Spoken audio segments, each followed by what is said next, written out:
जादुई दोस्त। मीना, तुम यहाँ क्या कर रही हो? मैंने तुमसे कहा था मेरे आने तक सारे बर्तन धोकर रसोई की सफाई कर देना। माँ, कल मेरे स्कूल में टेस्ट है, मुझे उसकी तैयारी करनी थी। अब चिंता मत कीजिए, मैं स्कूल का काम खत्म करके बाद में कर दूंगी।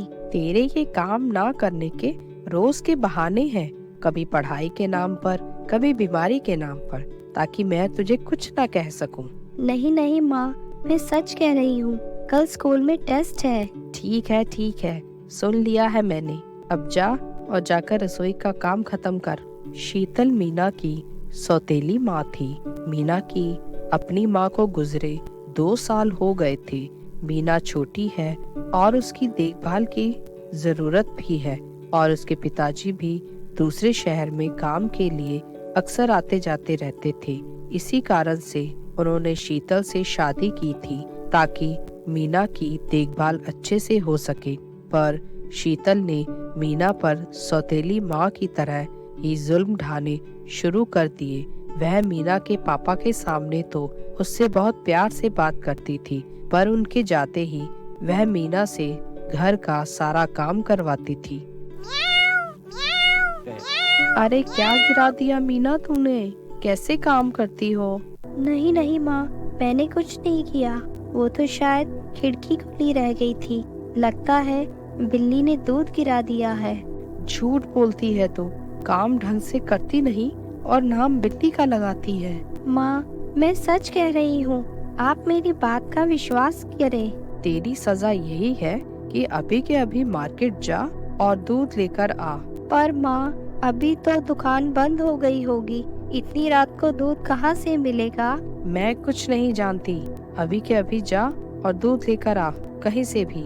मीना बाजार के लिए चल पड़ती है, पर वह देखती है सारी दुकानें बंद है और वह उदास होकर एक जगह बैठ जाती है। अगर मैं बिना दूध लिए घर गई तो माँ मुझे मारेंगी, और यहाँ कोई दुकान भी नहीं खुली है। अब मैं क्या करूँ? हे भगवान, मैं कितना भी अच्छा काम क्यों ना करूं, माँ मेरे से कभी खुश ही नहीं होती। मेरी मम्मी को आपने क्यों अपने पास बुला लिया? वह तो मुझसे कभी कोई काम भी नहीं करवाती थी, इतना प्यार करती थी। हे भगवान जी, मुझे भी मेरी मम्मी के पास बुला लो। क्या बात है बेटा, तुम अकेले इस वक्त यहाँ बैठकर रो रही हो? क्या तुम अपना घर भूल गई हो? तो मैं तुम्हारी कुछ मदद करूँ? नहीं अंकल, मुझे मेरी माँ ने कुछ सामान लाने भेजा था यहाँ, पर यहाँ सारी दुकानें बंद हैं और मैं बिना सामान के घर गई तो मुझे मेरी माँ बहुत डांटेगी। अच्छा, वैसे क्या चाहिए था तुम्हें? मेरी भी दुकान यही पास में है। मुझे दूध चाहिए था। हमारे घर पे जो दूध था वह एक बिल्ली ने सारा गिरा दिया। बस इतनी सी बात? चलो मेरे साथ, मेरी भी एक दूध की दुकान है, तुम जितना चाहे ले लो। इस तरह इस बार तो बूढ़े अंकल ने मीरा की मदद कर दी और वह अपनी माँ के हाथों पिटने से बच गई। उस दुकान से मीना के साथ साथ एक छोटी सी बिल्ली भी उसके पीछे पीछे उसके घर तक आ गई, और मीना को इस बात का पता भी नहीं चला।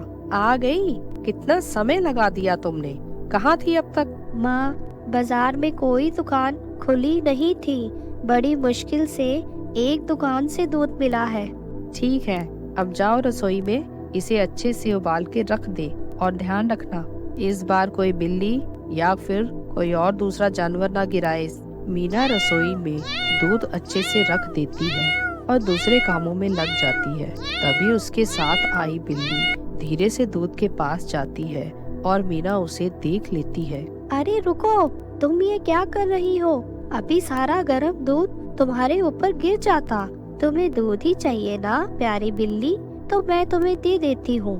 और मीना उसे अपने लिए रखे हुए दूध में से बिल्ली को थोड़ा दूध पिला देती है। यह सब पीछे से उसकी माँ देख लेती है। मीना, ये क्या कर रही हो तुम? इस तरह बिल्लियों को दूध पिलाने के बहाने घर में बुलाती हो और इसी बहाने घर में आकर बाद में ये सब चीजें खराब करते हैं। नहीं नहीं माँ, यह तो बचा हुआ दूध है जो मैंने अपने लिए लिया था। और उसी में से मैंने बिल्ली को पिला दिया है। झूठ बोलती है तू, ऐसे नहीं मानेगी। और इसी बात पे मीना की माँ ने मीना की पिटाई कर दी। यह सब देखकर बिल्ली भी डरकर कहीं छुप जाती है। माँ के जाने के बाद मीना रोते हुए अपने कमरे में चली जाती है और रोते हुए ही सो जाती है। अगले दिन सुबह जब मीना की आंख खुलती है, ओ नहीं, आज मैं बहुत ज्यादा लेट हो गई। अब माँ फिर मुझे सुबह सुबह मारेंगी। अभी नाश्ता भी नहीं बना और रात तो मैंने रसोई भी साफ नहीं की थी। और जैसे ही मीना रसोई में जाती है, वह देखकर हैरान हो जाती है।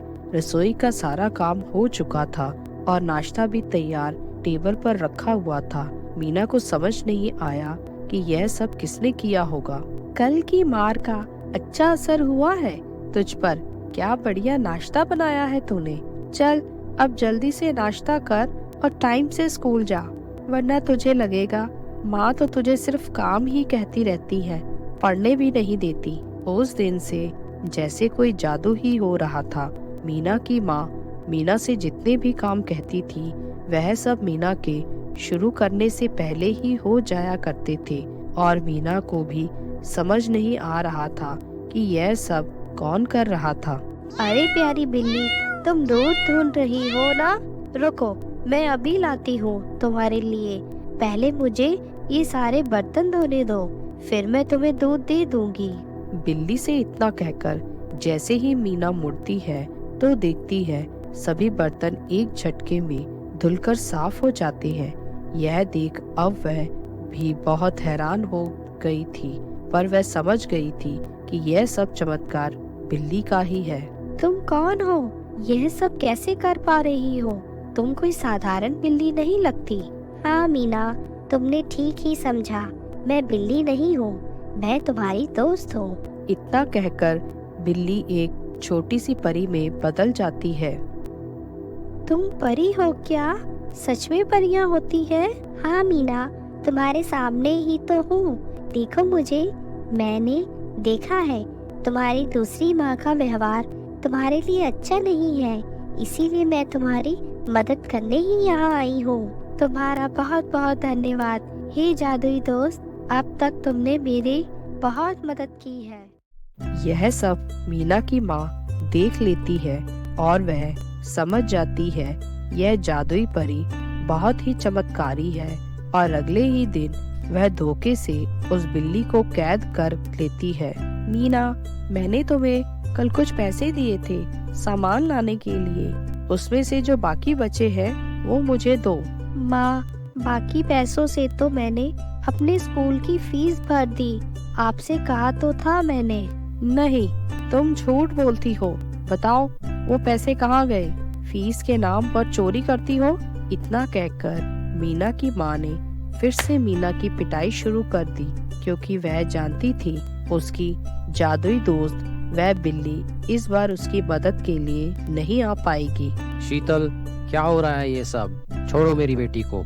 इस तरह माँ बनोगी तुम इसकी? मीना अपने पापा को देखकर बहुत खुश हो जाती है और शीतल उतना ही डर भी जाती है। अरे आप देखिए ना इसको, मैंने कल कुछ पैसे दिए थे और इसने वह सब खो दिए।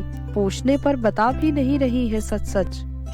चुप रहो तुम, सब पता चल गया है मुझे इसकी प्रिंसिपल का फोन आया था। 2 महीने से इसकी फीस भी जमा नहीं हुई और ये पढ़ाई में भी लगातार पीछे होती जा रही है। मुझे माफ कर दीजिए, मैं कुछ ज्यादा ही सख्त हो गई थी मीना के साथ, पर आगे से ऐसा नहीं होगा। बस मुझे एक और मौका दे दीजिए। यह सब सुनकर मीना को भी अपनी माँ पर दया आ गई और उसके कहने पर उसके पापा ने शीतल को माफ कर दिया और अब वह खुशहाल परिवार की तरह रहने लग गई। मीना की वह जादुई दोस्त अब अपनी दुनिया में वापस चली गई थी। ऐसे ही और मजेदार वीडियोस देखने के लिए लाइक, शेयर और सब्सक्राइब करें।